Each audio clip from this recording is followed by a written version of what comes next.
Kejaksaan Agung sejak awal tahun 2025 menangani kasus korupsi yang melibatkan sejumlah pejabat negeri yang juga telah membuat amarah publik dan mengejutkan masyarakat.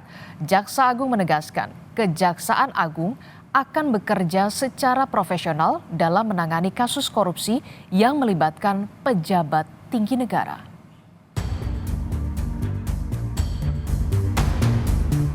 Sejumlah kasus dugaan korupsi yang merugikan negara hingga triliunan rupiah belakangan ini tengah menjadi perbincangan publik.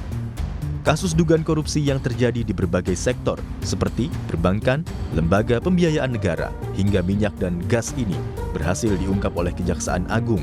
Berbagai kasus korupsi yang melibatkan sejumlah pejabat tinggi lembaga negara yang seharusnya bertanggung jawab dalam mengelola dana publik tentunya sangat mengejutkan masyarakat. Dengan adanya pengungkapan beberapa kasus korupsi tersebut, Litbang Kompas menunjukkan apresiasi masyarakat terhadap kinerja pemerintah di bidang hukum dengan mencatatkan citra positif terhadap Kejaksaan Agung yang mencapai angka 70%. Yang mana angka tersebut merupakan angka tertinggi dalam 2 tahun terakhir. Dalam perbincangannya, Jaksa Agung dalam acara On Point with Adisti, Kompas TV menyatakan bahwa Kejaksaan Agung tentunya akan bekerja secara profesional karena kasus ini menyangkut dengan hajat hidup seluruh rakyat Indonesia. Selain itu, Kejaksaan Agung memiliki program dalam menanggapi kasus korupsi yang kerap berulang terjadi di Indonesia. Di bawah ini tergantung pimpinannya. Kalau pimpinannya mau kurang ajar, di bawah akan lebih kurang ajar. Itu. Kalau pimpinan saya udah menolak, di bawah pasti takut untuk menerima. Gitu. Jadi memang kepalanya dulu. Ya, yang penting makanya itu penegakan hukum, pemberantasan korupsi dari mana? Dari pribadi masing-masing dulu lah. Jangan terlalu banyak teori gitu.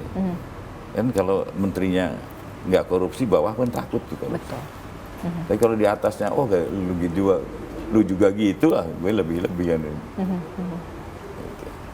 Oke, Pak. Tantangan terbesar apa, Pak? Kemudian ketika menangani kasus-kasus besar. Kalau kasus Antam, hype banget. Kasus Pertamina, kemarin Asabri. Kemudian kita juga tahu Timah yang kemudian juga banyak juga disorot begitu ya. Sampai akhirnya banding. Iya. Tantangannya yang pasti saya selalu nge-push anak-anak untuk selalu belajar terus.